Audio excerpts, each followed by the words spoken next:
1 साल के ठाकुर जी हैवे वारे हैं। तो यशोदा मैया सोच रही है जन्माष्टमी आवे वारी है, लाला को कहा दूं। मैया विचार करी रही कि लाला को कहा दूं, ऐसा कहा उपहार दूं कि 1 वर्ष को लाला भयो, लाला खूब प्रसन्न रहे। तो 1 वर्ष के ठाकुर जी हैवे वारे हैं, बाद से पहले नेक नेक चलना सीख गए ठाकुर जी। अब मैया से जिद करें, मैया तू जहां जाएगी मैं संग जाऊंगा, बोलना तो जाने ना है, तोतली वाणी ठाकुर जी की। लेकिन मैया जैसे ही कछु भी कार्य के काज बाहर निकले, सोई ठाकुर जी फूट फूट के रोमे। तो यशोदा मैया को ये करना ही पड़े कि लाल जी को संग लेके जाऊं। तो ठाकुर जी गोद में चल के और जोर जोर ते रोमे, क्यों बोल, मोर नीचे उतारो, मैं आप ही चलूंगा, संग चलूंगा मैया के। तो मैया कैसे चले, बोले जमुना जल की गगरी रखी है सिर पे, तो लाला की उंगली कैसे पकड़ेगी, और चलो जाते समय पकड़ भी ले तो लौटते समय तो जल भरो है, तो भार है, दोनों हाथ लगाने पड़ेंगे, तब कहा करें। तो मैया अपने सिर के पल्लू को ऐसे छोड़ दे पीछे, लाला को हाथ में पकड़ा दे, और लाला ये तुझको देख तो चलियो, मेरी आप पल्लू को छोड़ियो मत, पकड़ के चलियो संग में। तो ठाकुर जी मैया को पल्लू पकड़ के पीछे पीछे चले, कभी अपना अंगूठा चूसें, कभी अपनी उंगली पकड़ लें, कभी इसको देखें, बंदरन को देखें, मोरन को देखें, और जैसे ही कोई दिख जाए सो ठाकुर जी रुक जाए, रुके तो पल्लू खिंचे तो मैया को पता चल जाए लाला रुक गयो। जब यशोदा मैया जाती हैं, सब गोपियां अपने अपने भवन की खिड़की पे बैठ जावे, और वहीं से बैठी बैठी इंतजार करें कब यशोदा जावेगी, और बाकी पीछे पीछे नेक्स्ट से लाला जावेगा। नन्हे से कन्हैया मैया को पल्लू पकड़ करके और छोटे छोटे चरणन से चल के जावे, और सब गोपी अपने अपने भवन के बाहर से ठाकुर जी को देखें, छुप करके देखें। एक गोपी के मन में भाव आयो, लाला रोज जावे मैया के संग, कैसे या को पकड़ लऊं, कैसे या के हाथ अनको ऐसे पकड़ के अपने अंक में भर लऊं। तभी एक गोपी ने एक दिन एक उपाय कियो, कहा जैसे यशोदा मैया के आवे को समय भयो, जैसे यशोदा मैया नेक आगे निकली, गोपी ने अपनी भुजा आगे कर दी और बाहर मक्खन दिखाई करके और लाला से कह रही है, कन्हैया आजा, देख तेरे काजे मक्खन निकारो मैंने। ठाकुर जी रुक जा में तो मैया को पल्लू खींचे, और मैया को पल्लू खींचे तो मैया खींच के ले जाए लाल जी को।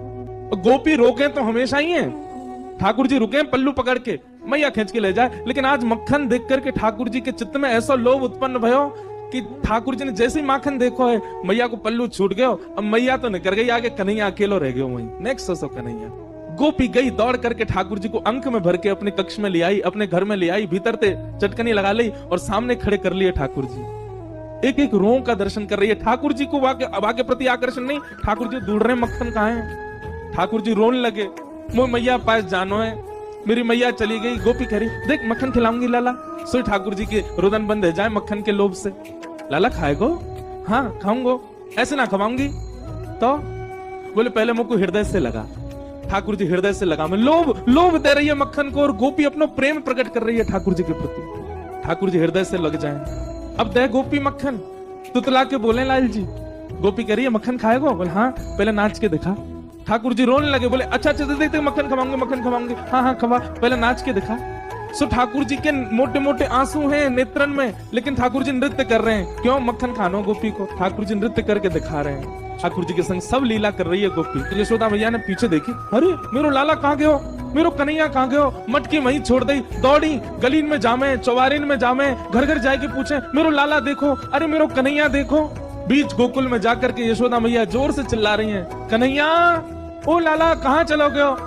अब गोपी के घर में नेक्स्ट से ठाकुर जी अपनी पैनी से आवाज से चिल्ला के, हाँ मैया मैं यहाँ हूँ। यशोदा मैया सुन रही, कहाँ से आवाज आ रही है। गोपी लाला को पकड़े, लाला चिल्लावे मत, मैया आ जाएगी।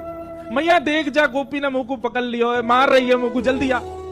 मैया दौड़ी दौड़ी गई, जाकर के देखी तो महाराज एक गोपी के घर में, और गोपी गोद में लेकर के एक हाथ में मक्खन लेके लाल जी को लेके खड़ी है। यशोदा मैया को ताम्रवर्ण हो गया। हेरी तो शर्म ना आवे हैं, लाला की लेके चली गई।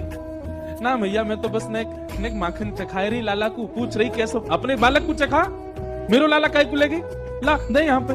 ठाकुर जी को लेकर के यशोदा मैया चली गई। अब गोपी अपने भवन से देख रही है, मैया की गोद में बैठे ठाकुर जी पीछे से वह गोपी को देख रहे हैं। बेसुध हो गई। कितने दिन व्यतीत हो गए उसी चिंतन में, उसी आश्रय में, उसी भाव में। कैसा स्पर्श है, कैसे नेत्र हैं, कैसी प्यारी सी नासिका है, कैसा मुखमंडल है ठाकुर जी का। तब यशोदा मैया गई एक सुनार के पास, और मैया ने जाकर के कही, बोले मेरे लाला को जन्मोत्सव आ रहा है, तो अपने लाला के काजे एक क्षुद्र घंटिका बनवाऊंगी। क्षुद्र घंटिका कहा है? ठाकुर जी कौंधनी पहने कमर में, और वह कौंधनी में छोटी छोटी सोने की घंटी लगी है चारों ओर। मैया ये यही मारे बनवा के लाई है। क्यों?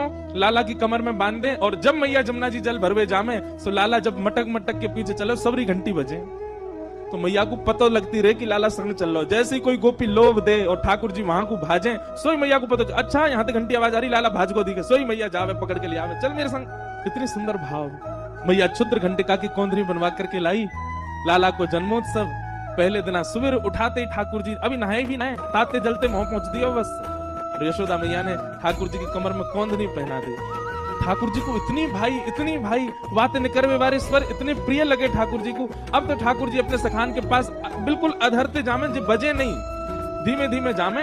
ओके, ए मधुमंगल, ए सीदामा, इतुआ देख मैया मुंह को कहलाई। बोले कहलाई लाला, हाथ पकड़ मेरो। दोनों हाथ पकड़ ले। सो ठाकुर जी अपनी कमर हिलाने लगे, जोर जोर से घंटी बजाए और सब ग्वाल बाल के, अरे लाला तेरा तो अंग अंग बजन लगो, तेरा तो अंग अंग ऐसा स्वर निकाले।